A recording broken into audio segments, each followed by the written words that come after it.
Hello YouTube, it is your boy B3 back with another kicking action figure review. Today we have two for the price of one. That's absolutely true. Absolutely true. We have been reviewing the Power Rangers Beast Morphers line from Hasbro. In our last review, we touched on Beast Morphers Yellow, Beast Morphers Red, and Beast Morphers Blue. The whole team, or at least the whole base team, all in one video. So today we're going to cover both the villains in Wave 1 in one video. I considered giving them each their own review. It was an easy choice to make the Power Rangers one review, but the villains are so unique, I thought they deserve their own reviews, but I thought this might just be faster.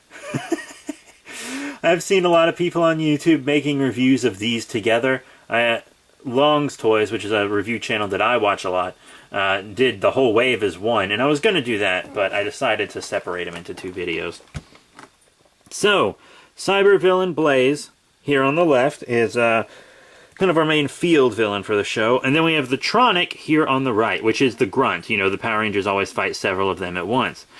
These are called the Vaglas in go-usters, which is the Sentai version, which I am currently watching. I'm not currently watching Beast Morphers, but I am currently watching Toku Sentai Go-Busters, or I like to call them Practical Sentai Go-Busters, because it's not only full of practical effects, but the Rangers make a lot of practical decisions, and their gear is very practical, and it's not gimmicky at all, which is why they added things like the Morphers keys, which we'll get to in a bit.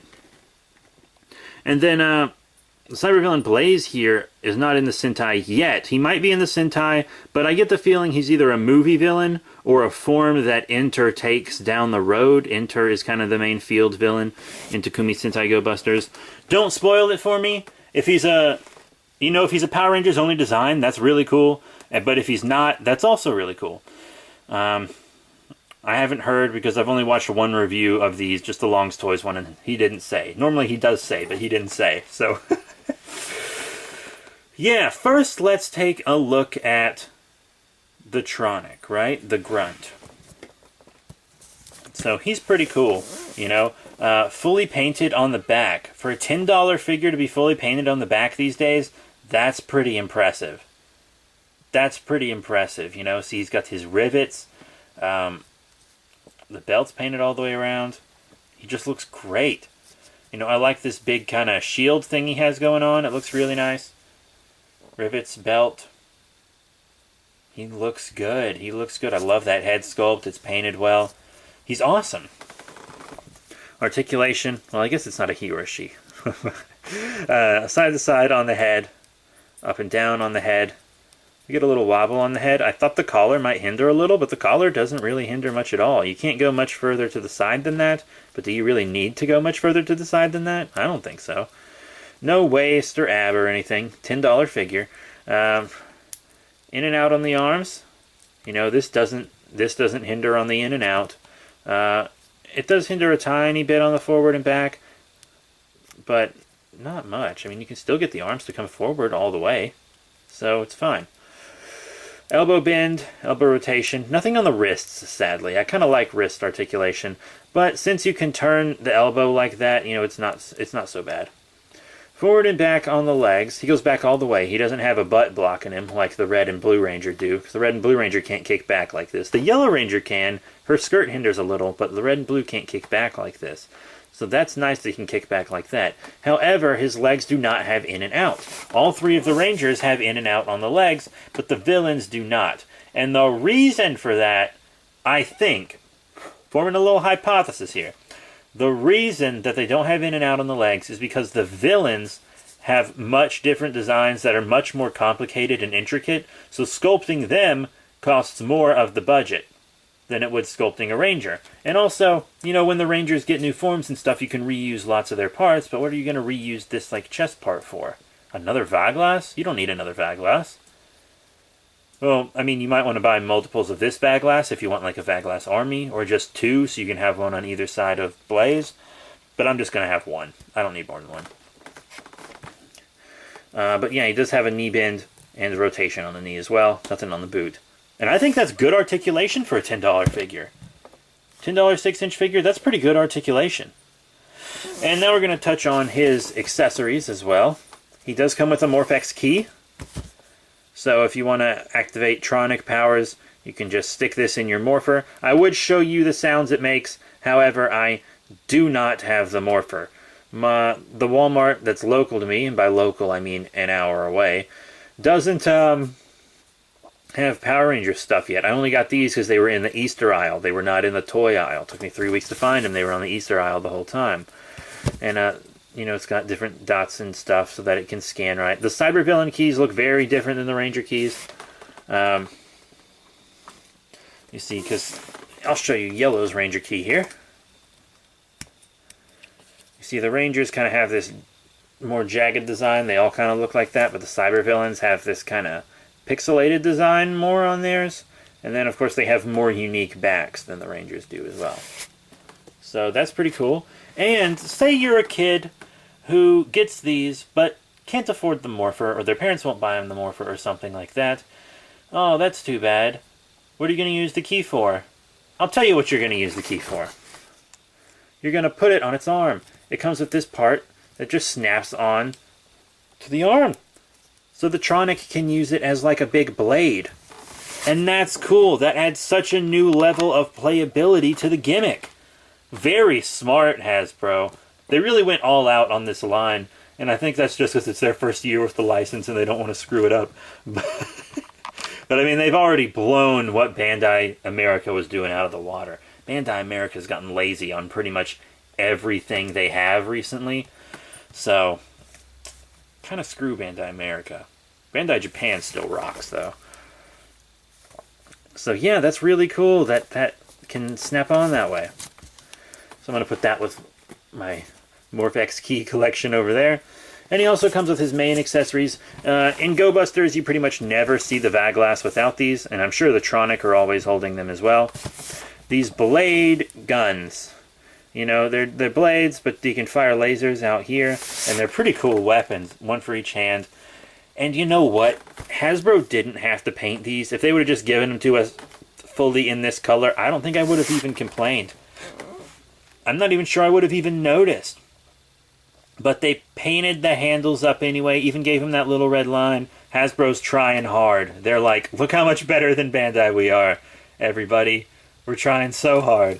So that's really cool. These are what I'm going to display him with, probably, because I never ever see these villains without these in their hands. So that's definitely what I'm going to display him with. And I'm sure they fit in his hands, but I'll get him in his hands in a sec. Because now we're going to talk about the one you all really want to see. Cybervillain Blazer. He looks so cool. What a good Evil Ranger design. We've been needing another nice Evil Ranger, because I think they cut... Isn't there an Evil Green Ranger in the Ninja Sentai? I think they cut them from Ninja Steel. I think they cut her from Ninja Steel. I haven't seen that Sentai. I've only seen the crossover with Kamen Rider Drive. But, side to side on the head for him. You got a wobble on the head for him. Up and down on the head for him. Arms come up this far, and then they're hindered by this. Forward's fine. Back's alright. Elbow bend. Rotation. You know, it's really the same articulation as the Tronic. It's just hindered differently up here. You know, forward and back. Knee bend. Rotation. So, really the same. Now let's take a look at detail and paint. He probably has the best detail and paint out of any of the 5 figures in Wave 1. A lot of silver on him. Lots of cool rivets. You know, you can see how he has the evil reflections of the Go-Busters outfit. Like, this is where their Morpher would be, and he's got this cool evil-looking Morpher. I really dig it. Oh, you hear my kitty? Hey, kitty, what you doing? Hey, kitty cat.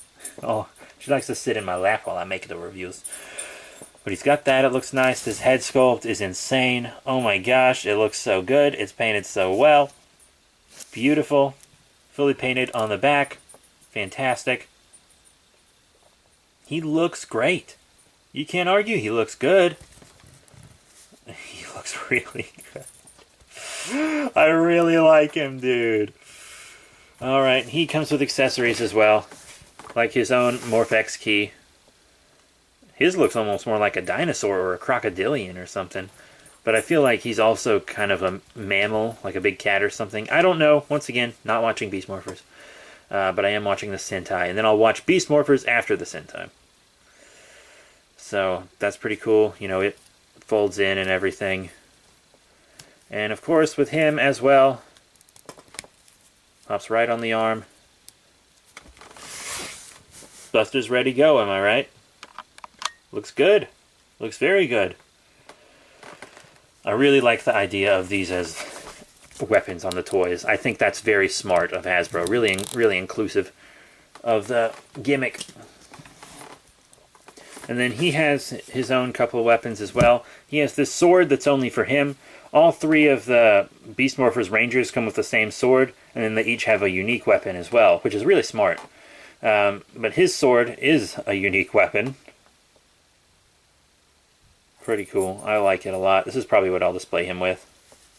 And then he also comes with this blaster. I know this blaster isn't really in the Sentai for sure, because Red Ranger's blaster is not in the Sentai, and they're just the same blaster, except this is like a dark version of it. It's the same thing, but with like darker colors. If they make a nerf of this one, I'll probably get it. I know there's a nerf of the regular Red Ranger one, but if they make a nerf of this one, I'll get it. You know? Because I want more evil Ranger stuff. For sure. But that's cool. So, you know, everyone has the right amount of accessories. Every one of the figures in this wave comes with 3 accessories, right?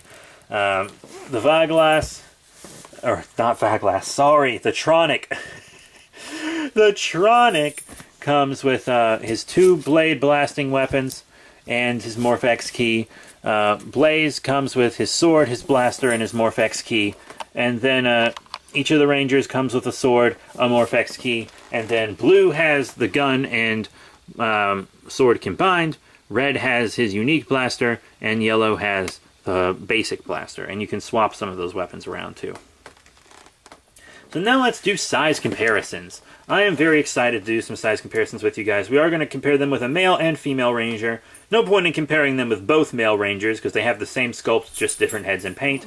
So the male Ranger I'm going to show is Blue, just because he's the one I happen to literally have in my hand. And they look great with Blue. Perfect. They'll fight each other very well. I'm super excited to display these all together, and I'll probably mess around with them, play with them a little bit, you know.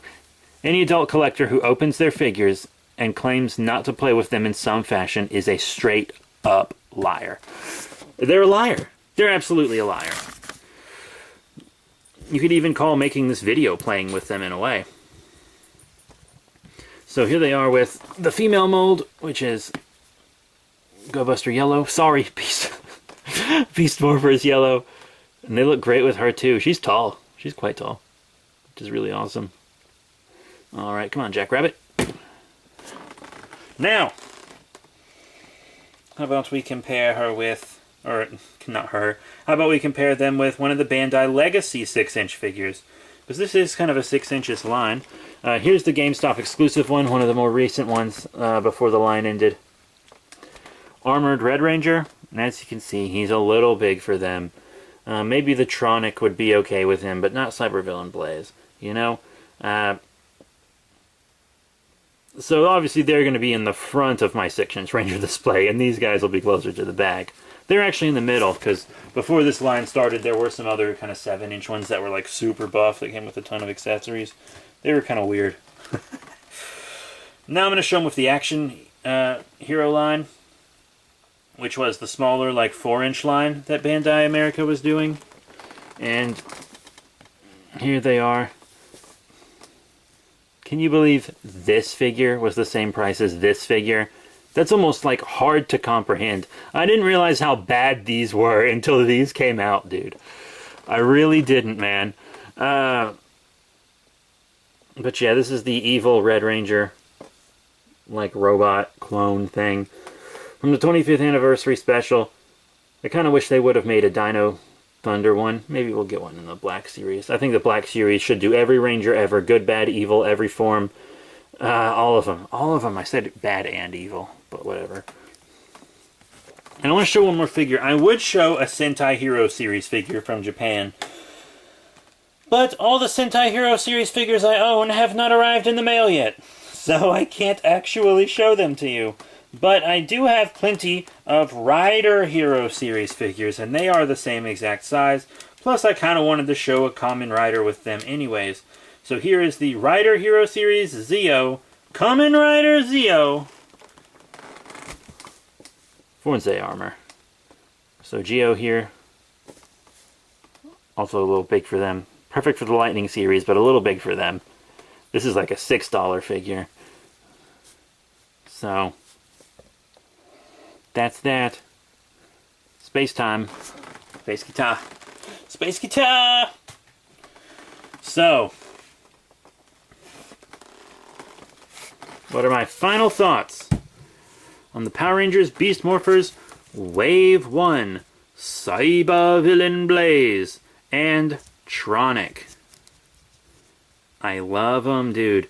If you want to see my reviews of the Rangers, it should be the review right before this one. You can either just go to my channel and check out the review before this one, or the action figure reviews playlist. But the Rangers are great. The villains are great. You know, the villains have more of an emphasis on detail than the Rangers do, simply because they need it. So they did have to cut 1 point of articulation on the thigh, on the in and out on the legs. But to get detail like this really nailed, I think it was worth it. I do think it was worth it. Plus, they also came with more unique weapons, because like they only had the sculpt. Because I mean, this is the same sculpt as Red Ranger's weapon, so they just had to repaint it. So that didn't cost them more. This cost them more. His weapons cost them more. So the villains are always going to be a little more expensive to make, which is one of the reasons lots of people have not wanted to make villains in the past. But if you don't make villains, who are your Rangers going to fight? Who are kids going to put the Rangers against? You know, they need the villains, and Hasbro has proven to us already they are committed to doing villains. We have these two. In the next wave, we're going to have a new villain, and we also have Goldar as a GameStop exclusive for the Lightning series, and Lord Zed is going to be in Wave 1 of the Lightning series. They are committed to doing villains, and that makes me chub, dude. I'm all about these villains, dude. So that is it. Thank you all very much for your support. Remember to rate, comment, and subscribe. Check out all the cool links in the description below, Facebook, Twitter, etc. And I will be seeing y'all later.